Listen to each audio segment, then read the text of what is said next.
ফজিলতুল শেখ আব্দুল হামিদ ফাইজি হাফেজাহুল্লাহ তার নিজ বাড়িতে আয়োজিত এই আয়োজন, এই প্রোগ্রামে অত্যন্ত গুরুত্বপূর্ণ বিষয়াবলী নিয়ে তিনি আলোচনা রেখেছেন। আল্লাহ এই আলোচনায় আরো বরকত দান করুন, আমিন। এবং আলোচনা ভিত্তিক আমরা যেন আমলে পরিণত করতে পারি, আল্লাহ আমাদেরকে সুমতি দান করুন, আমিন। আজকে আমি তারই ধারাবাহিকতা বজায় রেখে সে যেগুলি আলোচনা করেছে সেগুলি বাদ দিয়ে তার পরবর্তী কিছু আলোচনা, এই আলোচনাকে আরো সৌন্দর্যমণ্ডিত করবার লক্ষ্যেই আজকে আমার আলোচ্য বিষয় আদর্শ সমাজ। এ বিষয়ে আমি আপনাদের সামনে ইনশাআল্লাহ আলোকপাত করব। ওয়ামা তৌফিকি ইল্লা বিল্লাহ আলাইহি তাওয়াক্কালতু ওয়া ইলাইহি উনীব। আমরা প্রত্যেকটি মানুষ সামাজিক জীব, কিন্তু দুর্ভাগ্য হলো যে আমরা ব্যক্তিকে নিয়ে ভাবি, সমাজকে নিয়ে খুব কম ভাবি।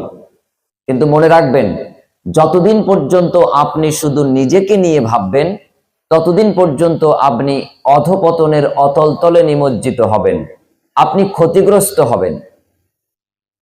যেদিন থেকে আপনি শুধু আপনাকে নিয়ে নয়, আপনি এই সমাজের একজন, আপনি এই দেশের একজন, আপনি এই পৃথিবীর একজন, অতএব অন্যজন যদি বাঁচে, অন্যজন যদি উন্নতি হয়, আপনি বেঁচে থাকতে পারবেন, আপনি সুস্থ থাকতে পারবেন, আপনি উন্নতি করতে পারবেন। আপনি একা শুধুমাত্র উন্নতি করবেন, আপনার একার ভালো হলেই সব ভালো, এই ধারণাটার পরিবর্তন ঘটাতে হবে। ওই যে আব্দুল হামিদ ফাইজি হাদিস উল্লেখ করে বললেন না, যে আত্মীয় যদি আপনার বাড়িতে আসে তো সে আপনার রুজির থেকে কখনো খায় না, সে তার রুজি নিয়ে আসে। এই রুজিটা কে ব্যবস্থা করে দেন? আল্লাহ সুবহানাহু ওয়া তাআলা ব্যবস্থা করে দেন। হাদিস অনুযায়ী কোন মেহমান, কোন অতিথি, আত্মীয় স্বজন, প্রতিবেশী, অন্য কোন মানুষ যদি আপনার খাবারের সাথে অংশগ্রহণ করে, রাসূলুল্লাহ সাল্লাল্লাহু আলাইহি ওয়াসাল্লাম বলছেন ওই একজনের খাবারের মধ্যে আল্লাহ রাব্বুল আলামিন দুইজনের বরকত ঢেলে দেন। কজনের বরকত দেবেন? আপনি একা খাচ্ছিলেন, এতে আল্লাহ বরকত দিতে পারেন। যদি দেন তো আপনার খাবারে বরকত দেবেন, আপনি যা খাবেন তার সাথে কিছু বরকত হবে। কিন্তু আপনি যেটা খাচ্ছেন এই সাথে যদি আরো একজন প্রতিবেশী, একজন আত্মীয় অংশগ্রহণ করে, তাহলে আল্লাহ রাব্বুল আলামিন আপনাকে কমপক্ষে ওই খাদ্যের দুজনের বরকত দেবেন, ডবল বরকত দেবেন। এক থালা যদি অন্য আত্মীয় খায় তাহলে আপনাকে কমপক্ষে 2 প্লেট খাদ্য আল্লাহ বরকত হিসেবে দেবেন। যদি 2 প্লেট অতিথি খায়, আপনাকে আল্লাহ সুবহানাহু ওয়া তাআলা কমপক্ষে 4 প্লেট দেবেন। অতএব আমার মা এবং বোন, বিশেষ করে আমার ভাবি সাহেবা যারা আছেন, নতুন বৌমা যারা আছেন, তাদের কাছে আমার অনুরোধ, শুধু বাপের বাড়ি আত্মীয় না, শ্বশুর কুলের আত্মীয়দের নিয়েও খাওয়া শিখুন। আত্মীয়দের মধ্যে আপনি ভাগ করবেন না, কারণ বরকতদাতা আল্লাহ সুবহানাহু ওয়া তাআলা। আলোচ্য বিষয় আদর্শ সমাজ। ব্যক্তিকে নিয়ে নয়, আপনি সমাজকে নিয়ে ভাবুন। সমাজে আপনি সংস্কার শুরু করুন। এই সমাজ একদিন না একদিন সংস্কৃত হবেই, এই সমাজ একদিন স্বচ্ছ পরিচ্ছন্নতা লাভ করবেই। আপনি হয়তো সেই দিন থাকবেন না, কিন্তু মানুষ আপনাকে বিবেচনায় রাখবে যে এই লোকটা বলে গিয়েছিল যে শীতকালের নাম নিয়ে ড্যান্স হাঙ্গামা করা জায়েজ নেই। আছে কি জায়েজ? শীত কাটানোর জন্য বাঁশবাগানের ফাঁকে যে, সরিষা ক্ষেতের পাশে যে, বলফিল্ডের পাশে যে, আনাচে কানাচে যদি আপনি একটু নাচ গানার ব্যবস্থা করেন, সেখানে কিছু খাওয়া দাওয়ার ব্যবস্থা করেন, আপনার কতটুকু নেকি হবে, কতটুকু বরকত আসবে? এমন কোন আয়াত, এমন কোন হাদিস, এমন কোন শব্দ আজ পর্যন্ত ইবলিস শয়তানও তো কারোর সামনে পেশ করেনি। আজাজিল ইবলিস তো কোনোদিন এসে বলেনি যে তুমি জানুয়ারিতে, ডিসেম্বরেতে এই জায়গায় এসে নর্তকীদের নিয়ে নাচ ড্যান্স হাঙ্গামার ব্যবস্থা করো। করেছে কোনোদিন? কোনোদিন বলেনি। তাহলে আপনি কার ডাকে সাড়া দিয়ে এই সব অমানিসা, অমানবিক, অন্ধকারাচ্ছন্ন যুগের দিকে আপনি ধাবিত হচ্ছেন? শুধু আপনি আপনাকে নিয়ে ভাবছেন বলে আপনার এই দুর্দশা। শুধু আপনাকে নিয়ে ভাবছেন বলে। আপনি সমাজকে নিয়ে ভাবেন। আপনি নিজে যে অন্যায় কাজটা করছেন, আপনার যুবতী মেয়েটা 16, 18, 20 বছর বয়স, তাকে যদি স্টেজে তুলে নাচার ব্যবস্থা করে দেন, আপনি বাপ হিসেবে আপনি কি এই রাতে আপনার মেয়েটাকে এই নাচ গানের অনুষ্ঠানে ছেড়ে দিয়ে আপনি স্বাচ্ছন্দ্য বোধ করতে পারেন? আপনি কি আপনার যুবক ছেলেটাকে দিয়ে আজকে রাত 2টার সময় এখানে ড্যান্স হাঙ্গামা করতে আপনি পছন্দ বোধ করেন? আপনি বাপ হিসেবে বলবেন না, আমি কখনো এটা পছন্দ করি না। তাহলে আপনি কেন এই কাজে যুক্ত হচ্ছেন? যুবক, তোমাকেই আমি লক্ষ্য করে বলছি, তুমি কি চাও তোমার বিবাহের পরে তোমার ঔরসে যে ছেলে এবং মেয়ে আল্লাহ দেবেন, সেই ছেলে এবং মেয়ে তারা যদি এভাবে বেলেল্লাপনা করে, তাহলে তুমি বাপ হিসেবে এটা কি তুমি মেনে নিতে পারবে? এটা কি তোমার স্বাচ্ছন্দ্যতা? এটা কি তোমার রুচিবোধ? নিশ্চয়ই তুমি বলবে আমার ছেলে মেয়ে এমনটা হবে না। আমি তোমাকেই বোঝানোর জন্য বলছি, সব চোর বলে আমার ছেলে মেয়ে যেন চোর না হয়, সব ডাকাত বলে আমার ছেলে মেয়ে যেন ডাকাত না হয়, কিন্তু ও যে চোর, ওর ছেলে মেয়ের মধ্যে কেউ না কেউ চোর হবেই। ও যে ডাকাত, ওর ঔরসের মধ্যে কেউ না কেউ ডাকাত হবেই। রক্ত কখনো বেঈমানি করে না। রাসূলুল্লাহ সাল্লাল্লাহু আলাইহি ওয়াসাল্লাম বলছেন, ততক্ষণ পর্যন্ত তোমরা মুমিন হতে পারবে না যতক্ষণ পর্যন্ত তোমরা তোমাদের জীবন থেকে, তোমাদের মা বাপ আত্মীয় স্বজন থেকে আল্লাহ এবং আল্লাহর নবীকে ভালো না বাসবে, ততক্ষণ পর্যন্ত তোমরা প্রকৃত মুমিন হতে পারবে না। বৈষয়িক জীবনে আসলেই আপনি নাস্তিক পরিণত হয়ে যাই। আর ধর্মীয় কিছু ব্যাপার, জুমার নামাজ, ঈদের নামাজ, জানাজার নামাজ, এইসব তারাবির নামাজ, এগুলি আসলে আমরা কিছু ধার্মিকতার ভাব দেখাই। এগুলি নাটক, এর সাথে ইসলামের তেমন কোনো সম্পর্ক নেই। এখান থেকে আমাদের বেরিয়ে আসতে হবে। এটা হলো নিজেকে নিয়ে ভাবার একটা প্রামাণ্যতা, একটা আলামত, যে মানুষ যখন নিজেকে নিয়ে ভাবতে থাকবে তখন সে হয়ে যাবে এই ধরনের মানসিকতাপূর্ণ, যে একদিন একটা কাজ করছি আর কি হবে, এটা করলেই মনে হয় আর তেমন কোনো ক্ষতি হবে না, আগামীতে হতে দেব না। আস্তে আস্তে গাড়িতে গল্প শুনছিলাম, একজনের বিয়ের অনুষ্ঠানে অনুরোধ করেছে যাদেরকে আমন্ত্রণ জানানো হয়েছে, খবরদার আমার বিয়েতে আপনারা কেউ গিফট দেবেন না। যাদেরকে দাওয়াত দেওয়া হয়েছে তাদেরকে বলে দেওয়া হয়েছে যে দাওয়াত দেবেন না, কিন্তু পরক্ষণেই সেই যিনি খবরটা দিচ্ছিলেন তিনি বললেন যে তিনি আবার 11খানা স্করপিও গাড়ি ভাড়া করে বিয়েতে গিয়েছেন। 45,000 টাকা শুধু গাড়ি ভাড়া হয়েছে বিয়ের অনুষ্ঠানে। চিন্তা করেন আপনি। তো গিফট আনবেন না, গিফট নেব না, এটা বলে আর বারণ করে লাভটা কি হলো? আপনি আপনার ভাব দেখাতে চাইলেন যে আমি আপনার উপহার নিতে চাই না, আমি গরিবের বাচ্চা না, আমার আছে, অতএব স্করপিও 4 চাকায় চড়ে 11খানা নিয়ে এসেছি, অতএব আমি আপনার ভিক্ষা দয়ার দাবিদার নই, হাম বড় মেয়া। এর পরিবর্তন ঘটাতে হবে। আদর্শ সমাজ, শুধু জুমার দিন মসজিদ যদি পরিপূর্ণ হয়, 5 ওয়াক্ত নামাজে যদি মসজিদ খালি থাকে, আদর্শ সমাজ বলা যাবে? আদর্শ সমাজ বলা যাবে না। একজন মানুষ, তার পাশে 2জন মানুষ আছে, এই 3 জন মিলে কমপক্ষে একটা পরিবার হয়। একটা পরিবার, তার ডানে বামে আর 2-4টে পরিবার আছে, এই ধরনের কিছু বাড়ি ঘর নিয়ে একটা সমাজ তৈরি হয়। এই ধরনের 2-4টে সমাজ নিয়ে, 2-4টে পাড়া নিয়ে একটা গ্রাম, 2-4টে গ্রাম, 2-4টে মহল্লা এরিয়া নিয়ে একটা পঞ্চায়েত, একটা ব্লক, এভাবে করে থানা, এভাবে ডিস্ট্রিক্ট, এভাবে রাজ্য, এভাবে দেশ, এভাবেই আমাদের পৃথিবীর বাস। এই বাসস্থানের যদি শান্তি আমরা চাই, সমৃদ্ধি আমরা চাই, তাহলে ব্যক্তি জীবনে আদর্শ মানুষ হিসেবে গড়ে উঠতে হবে। পারিবারিক জীবনে প্রতিটি মানুষকে আদর্শ পারিবারিক সদস্য হিসেবে গঠন করতে হবে। এই সমাজের একটা পরিবারের অংশ হিসেবে, আদর্শ পরিবার হিসেবে গড়ে উঠে এই সমাজকে একটা আদর্শ সমাজ উপহার দিতে হবে। সেটা আমি ব্যক্তি থেকে নিয়ে, আমি একটা পরিবার থেকে নিয়ে, এই সমাজে 200, 250, 300, 1000, 2000, 3000 পরিবার সকলে মিলে একটা সুন্দর থেকে অতি সুন্দর আদর্শ সমাজ আমরা পেতে পারি, আমরা উপহার দিতে পারি। আমরা সকলেই এই আদর্শ সমাজের অংশীদার। এর মধ্যে একজন যদি বিঘ্ন ঘটায়, একজন যদি বিশৃঙ্খলা করে, তাহলে সে এই সমাজকে কলুষিত করার কারী একজন কুলাঙ্গার। সহজ বাংলা শব্দ, আমাদের কাছে শব্দটা একটু কঠিন হতে পারে। কুলাঙ্গার কেন বললাম? আপনি নামে দাবিতে মুসলিম, আপনি নিজেকে বলেন আমার নাম আব্দুর রহমান, আমার নাম আব্দুল্লাহ, আমার নাম আব্দুল সত্তার, নামে আপনি প্রমাণ দেন যে আপনি মুসলিম, আপনার চেহারা, আপনার জুমার নামাজ, অন্যান্য কাজ কর্মেও প্রমাণ হয় যে আপনি মুসলিম, কিন্তু আপনি আপনার ঘরে একজন মদ পাইকে পেয়েছেন।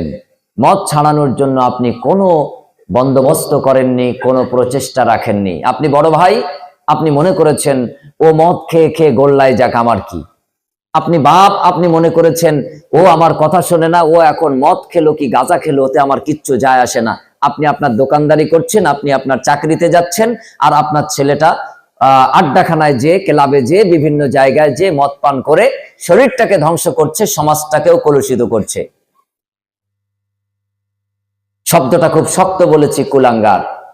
আপনি হয়তো ওই সন্তানটাকেই কুলাঙ্গার বলবেন, কিন্তু এই সন্তানকে যখন লাইনে রাখার জন্য, সঠিক পথে রাখার জন্য তদারকি করার দরকার ছিল, তখন আপনি ওকে ললিপপ কিনে খাইয়েছেন, চুষিয়েছেন, আপনি তার হাতে টাকা দিয়েছেন, পয়সা দিয়েছেন, আপনি তার পিছনে ইনভেস্ট করেছেন, কিন্তু আপনি সঠিকভাবে তদারকি করেননি।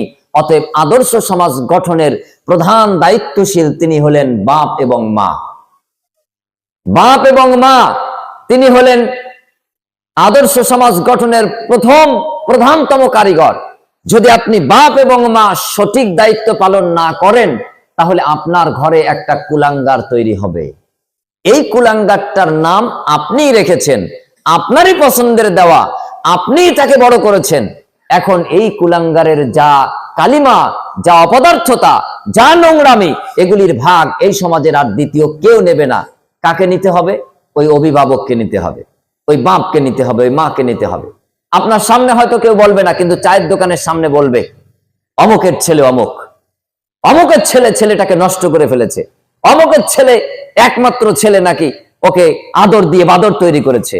এগুলির ভাগ সমাজের আর একজন নেয় না, সেই বাপের কাছেই চলে আসে, মায়ের কাছেই ফেরত যায়। অতএব সাবধান, যে নষ্ট হয়ে গেছে তাকে ফেরানোর জন্য চেষ্টা করতে হবে। বাপ একা আর পারবে না, এখন 3 জন লোক দরকার। বাপ আছে আর 3 জন লোক দরকার। এই 4 জন হলে সমাজ থেকে মদ বন্ধ করা সম্ভব। 4 জন লোক যদি এলাকায় আমাকে দেন, আমি কথা দিচ্ছি আপনার বাড়িতে মদ থাকবে না, আপনার ছেলে মদ পান করবে না, আপনার ভাইপো মদ পান করবে না, আপনার গ্রামে একজনও মদ পান করার সাহস পাবে না। 4টে লোক দরকার, বাড়ির বাপ, আর ওই সমাজের মসজিদের ইমাম, আর ওই সমাজের মসজিদ কমিটির প্রধান। এই 3 জন।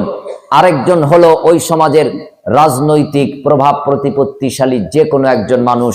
এই 4 জন মানুষ আমাকে দেবেন, আমি কথা দিচ্ছি আপনার এ বাড়ি, ও বাড়ি, পিছনের বাড়ি, এই সমাজে একটাও মদখোর থাকবে না ইনশাআল্লাহ। কারণ কোরআনের 1444 বছর আগে মদ হারাম এটা আল্লাহ নির্দেশ করেছেন। শুধুমাত্র মদের নির্দেশ দিয়েই ইসলাম মদ নিষিদ্ধ করতে পারেনি, বন্ধ হয়নি। মদ নিষিদ্ধ করার জন্য প্রকল্প হাতে নেওয়া হয়েছিল, কর্মসূচি হাতে নেওয়া হয়েছিল। ওয়াজ নসিহত হবে, নির্দেশ উপদেশ দেওয়া হবে, কিন্তু কর্মসূচি থাকবে। সেই কর্মসূচি কি? মসজিদের ইমাম সাহেব কি কাউকে মারে, পিটয়? আপনাদের ইমাম সাহেবের এরকম রিপোর্ট আছে নাকি যে আপনাদের এলাকায় ধরে ওই জুমার খুতবার লাঠি দিয়ে কাউকে পিটিয়েছি, এমন রেকর্ড আছে? আছে নাকি ভাই আপনার? নেই তো, মাশাআল্লাহ। তাহলে ইমাম সাহেব তো পিটানোর অভ্যাস রাখে না। তো আমি কি নাঠিয়াল খোঁজ করেছি 4 জনকে? না, এরা হলেন এই সমাজ সম্পর্কে সব থেকে সচেতন মানুষ। ইমাম সাহেব ওই খারাপ ছেলেটাকে, যে বেলাইন হয়ে গেছে, তাকে একরকম বোঝাবেন, মিষ্টি দিয়ে, মাধুরতা দিয়ে, ভালোবাসা দিয়ে, কোরআন দিয়ে, হাদিস দিয়ে, ঘটনাবলী দিয়ে, কেচ্ছা কাহিনী দিয়ে একে বোঝাবেন। আর বাপ যেই ছেলেটাকে বাড়ি পাবে, ও বলবে শুনেছিস ইমাম সাহেব কি বলেছে, খবর কিন্তু মোড়লের কানে গেছে, আমি বাপ তোর কাছে ফেল, কালকে কিন্তু মসজিদ কমিটির সেক্রেটারি সভাপতি তোকে পিটিয়ে পিটিয়ে তারপর কলাবাগান ছাড়া করবে। দেখবেন ছেলে পরের দিন আপনার ঘরে ঢুকতে একটু চিন্তা ভাবনা করে ঢুকবে। এ সমাজে মদের বোতল নিয়ে পেটি নিয়ে আসতে কবার ভাববে? 1 বার না 10 বার? 1 বার না 10 বার? যে ছেলে বাপকে ভয় করে না, ও নিশ্চয়ই ইমামকে একটু মানে। যে ইমামকে ভয় করে না, সেক্রেটারি সভাপতিকে মানে। ও যে সেক্রেটারি সভাপতিকে মানে না, ও রাজনৈতিক নেতা, প্রভাব প্রতিপত্তিশালী যিনি আছেন তাকে নিশ্চয়ই মানে। অতএব 4 ধরনের মানুষ একটু কর্মসূচি হাতে নিয়ে আল্লাহর এই আয়াতটাকে আমরা বাস্তবায়ন করে দিতে পারি। আল্লাহ সুবহানাহু ওয়া তাআলা বলেন, ইয়া আইয়ুহাল্লাযীনা আমানু, হে বিশ্বাসীরা, হে বিশ্বাসী সকল, ইন্নামাল খামর, নিশ্চয় মদ, এগুলি তোমাদের জন্য হারাম, ওয়াল মাইসির ওয়াল আনসাব ওয়াল আজলাম রিজসুম মিন আমালিশ শাইতান, জুয়া, লটারি, ভাগ্য গণনা, এই সব তোমাদের জন্য নিষিদ্ধ করা হয়েছে, এগুলি শয়তানি কাজ। এই চারটি নিষিদ্ধ হারাম কাজ, এই চার ধরনের, চার শ্রেণীর মানুষ, এরা যদি একটু চেষ্টা করে তাহলে ইনশাআল্লাহ মদ সমাজ থেকে বিতাড়িত করা সম্ভব, জুয়া সমাজ থেকে বিতাড়িত করা সম্ভব, লটারি সমাজ থেকে বিতাড়িত করা সম্ভব, ভাগ্য গণনা, প্রতিমা, এই কাজে যেসব ইমানের দাবি নেওয়ার পর গিয়েছে তাদেরকেও এই রাস্তা থেকে ফিরিয়ে আনা সম্ভব, শুধু ওয়াজ করে বন্ধ করা সম্ভব না। এই চার ধরনের মানুষ যদি আমার কাছে দেন, আমি আরো একটা কোরআনের আয়াতকে এই সমাজে বাস্তবায়ন করে ইনশাআল্লাহ দেখিয়ে দিতে পারি। সেটা হলো আল্লাহ সুবহানাহু ওয়া তাআলা বলছেন, ওয়া আহাল্লাল্লাহুল বাইআ ওয়া হারামার রিবা, তোমাদের জন্য তেজারাত, ব্যবসাকে বৈধতা দেওয়া হয়েছে, আর চিরতরে তোমাদের জন্য রিবা, সুদকে হারাম করা হয়েছে। এখন সুদ, এটা ওয়াজ করে বন্ধ করা যাবে কিনা আমার জানা নেই। ওয়াজ করে সুদ বন্ধ করা যাবে না, এটাই সঠিক। সুদ বন্ধ করা যাবে কর্মসূচি হাতে নিয়ে। কর্মসূচি হাতে নিয়ে আপনাদেরকে ছোট্ট একটা উপমা দিয়ে পরের পয়েন্টে চলে যেতে চাই। আদর্শ সমাজ আলোচনা করছি, আমার বাপ তুল্য, আমার চাচা তুল্য, আমার সমবয়সী বন্ধু তুল্য, আপনাদেরকে বোঝানোর জন্যই এই বাস্তব কথাগুলি রাত 11টা পর্যন্ত টেনে নেবার চেষ্টা করছি। আপনি বোঝার চেষ্টা করুন। মনে করুন এখানে অনেক সমিতি, তারা এসে আপনাদের বউগুলিকে গ্রাস করে নিয়ে গেছে। আমি বলবো না খেয়ে ফেলেছি, কারণ তারা শরবত না যে পানিগুলি খেয়ে নেবে। এবার আপনি বুঝে নেন কিভাবে গ্রাস করেছে। আপনার ওই বউগুলি বেপর্দা অবস্থায়, কাপড় পিঠে নেই, পেটে নেই, মাথায় নেই, এই অবস্থায় ওই সমিতি ওই কেচ্ছা কাহিনী শুনতে সেখানে যায়। আর আপনি পর পুরুষের কাছে আপনার বউটাকে, আপনার মেয়েটাকে, আপনার বোনটাকে, আপনার অধীনস্থ মেয়ে নারীগুলিকে ছেড়ে দিয়েছেন। আপনি আবার মসজিদে যে মাথা টুকে আল্লাহকে বলছেন, আল্লাহ তোমার ওই প্রশস্ত নাজ নেয়ামত জান্নাত আমাকে বরাদ্দ দাও। আল্লাহ তখন ফেরেশতাদেরকে বলেন, ও ফেরেশতা, স্টিলের মতন শক্ত লাঠিগুলি রেডি কর, এই ধরনের দায়ুসগুলিকে জাহান্নামে নেওয়ার আগে ভালো করে পিটিয়ে, শায়েস্তা করে, শক্ত করে, জাহান্নামে শাস্তি যাতে ভোগ করতে পারে তার ব্যবস্থা করে, তারপর জাহান্নামে লাথি মেরে ভোগ করা, নিক্ষেপ করাও। বলছিলাম তারপরেও গ্রাস করে ফেলেছে। 10 জন মহিলা সমাজ থেকে কোনো একটা সুদী সংস্থায় ঢুকে পড়েছে। তারা 5,000 করে সুদে লোন নিয়েছে।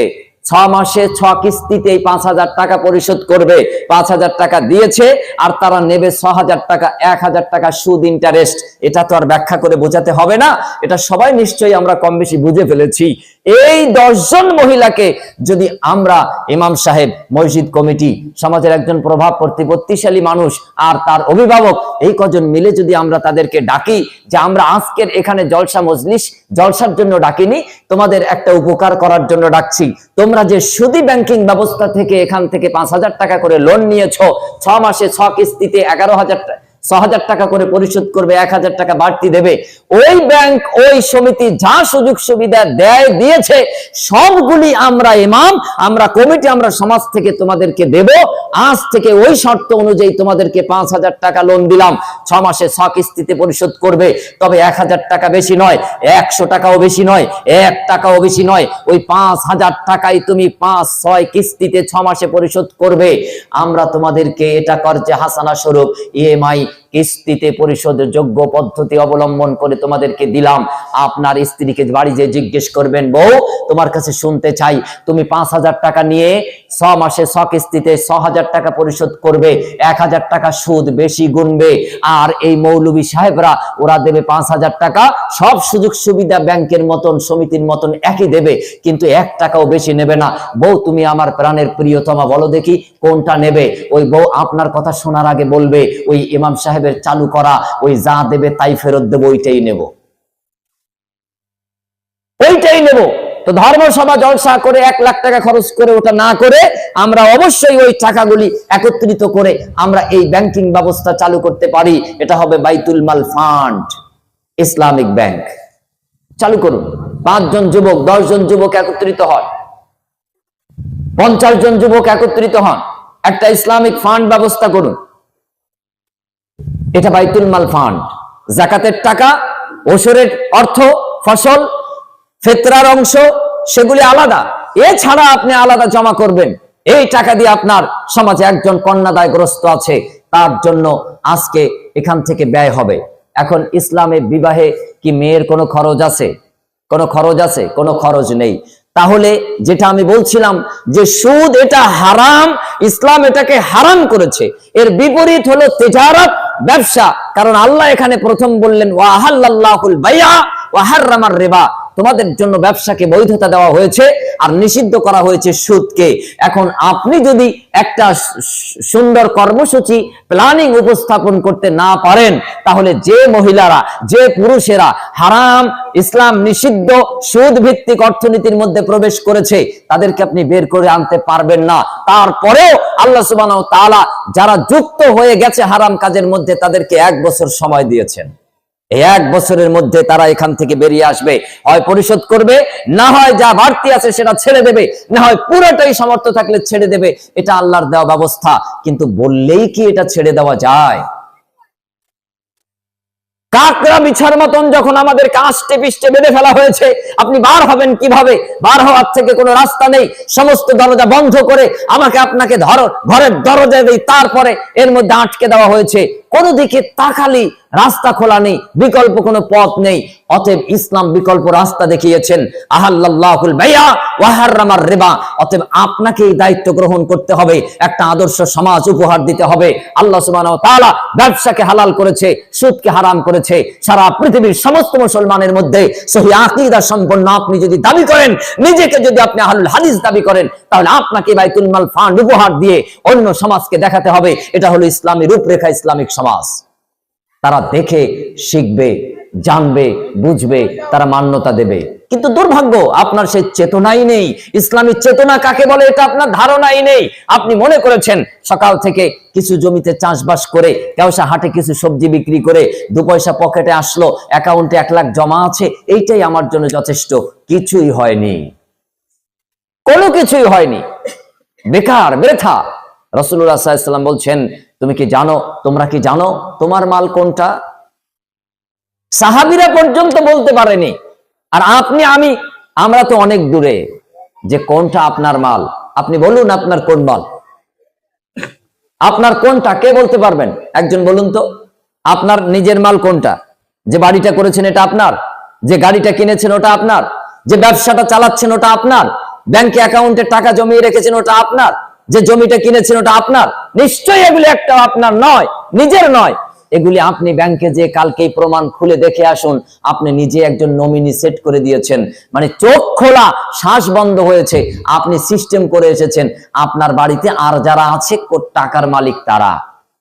জমির দলিলটা একটু বাড়িতে যে বাক্স খুলে দেখেন, ওতে আপনার ওই নিয়ম নীতি লেখা আছে। আপনি যতদিন চোখ খোলা, শ্বাস প্রশ্বাস আছে, ততদিন আপনি চোখটা বন্ধ করে দেখেন, আপনার জমি আপনার নয়, আপনার বাড়িতে যারা আছে পরবর্তী তারা আপনারই তো। আপনার গাড়িটার সিস্টেমটা খুলে দেখেন, নমিনি আপনি নন, আরেকজন। আপনি চোখটা বন্ধ করে দেখেন, শ্বাস বন্ধ করে দেখেন, আপনি এগুলির কিছুই মালিক নন। রাসূলুল্লাহ সাল্লাল্লাহু আলাইহি ওয়াসাল্লাম অতি বাস্তব কথা বলেছেন, যাহা করেছো, যাহা খেয়ে হজম করে ফেলেছো, এটা তোমার। আর যা পরকালের জন্য তুমি জমা রেখে গেছো সেটা তোমার। বুকে হাত দিয়ে বলুন আপনি পরকালের জন্য কি জমা করে গেছেন। আমরা শুধু মনে করি যে দান খয়রাত এগুলি যা করে গেছি অ্যাকাউন্টে, মনে হয় পরকালে এইটাই অ্যাকাউন্ট, ওগুলি অ্যাকাউন্টে জমা, আমলের একটা পার্ট। কিন্তু এছাড়া আপনার ব্যক্তি, পরিবার এবং সামাজিক জীবনকে সুন্দর থেকে অতি সুন্দর করে গড়ে তোলা আমালে সলেহের মধ্যে সর্বশ্রেষ্ঠ আমলের মধ্যে একটি নামাজ। এটা অবশ্যই আমালে সলে, কিন্তু পারিবারিক জীবনে আপনি যে হক আদায় করবেন, এটা নামাজের থেকে অধিকতর গুরুত্বপূর্ণ। পারিবারিক জীবনে আপনি ভাই হিসেবে বোনের সাথে আপনার যে দায়িত্বের পরিচয় দিতে হয়, তার প্রতি যে স্নেহ, তার প্রতি যে ভালোবাসা, দায়িত্ববোধ আছে, বোন হিসেবে ভাইয়ের প্রতি যে সম্মান শ্রদ্ধা, স্বামী হিসেবে স্ত্রীর প্রতি যে ভালোবাসা, স্ত্রী হিসেবে স্বামীর প্রতি যে ভালোবাসা, কর্তব্য প্রদান, সন্তান সন্ততির সাথে পিতামাতার যে দায়িত্ব কর্তব্য এবং পিতামাতার প্রতি সন্তানের যে দায়িত্ব কর্তব্য, এটা হচ্ছে পারিবারিক জীবন। নামাজ থেকে, রোজা থেকে, হজ থেকে এই ক্ষেত্রগুলি কোনো অংশে কম নয়, কিন্তু আমরা এই পাঠগুলিকে আলাদা করে নিয়েছি। জমির চাষ, এই জমির চাষটাও ইবাদতের অন্তর্ভুক্ত। মৎস্য চাষ, পুকুর চাষ, এটাও ইবাদতের অন্তর্ভুক্ত। এই গাছটা রোপণ করা হয়েছে, এই গাছটাও ইবাদতের অন্তর্ভুক্ত। এখানে আপনি লাইট খাটিয়েছেন, ওটা ইবাদতের অন্তর্ভুক্ত। দোকানটা খুলেছেন, ওটাও ইবাদতের অন্তর্ভুক্ত। একটা চা স্টল খুলেছেন, ওটাও ইবাদতের অন্তর্ভুক্ত। আপনি এই পাঠগুলিকে কিভাবে আপনি ইসলাম থেকে আলাদা করে ফেললেন? আপনি শুধু মনে করেছেন নামাজ, রোজা, হজ, জাকাত, দান, খয়রাত, আর বছরে একবার ধর্মসভা দেওয়া, ধর্মসভায় কিছু খিচুড়ির আয়োজন করা, গরুর মাংস রান্না করে খাওয়ানো দাওয়ানো, ব্যাস এইটাই মনে হয় ধর্ম। এগুলি নিশ্চয়ই ধর্মের একটা পার্ট, একটা অংশ, কিন্তু এ ছাড়া আরো 95-98% ইসলামের মূল বিষয়গুলি আমার আপনার ঘরের মধ্যে বালিশের তলায় চাপা পড়ে আছে।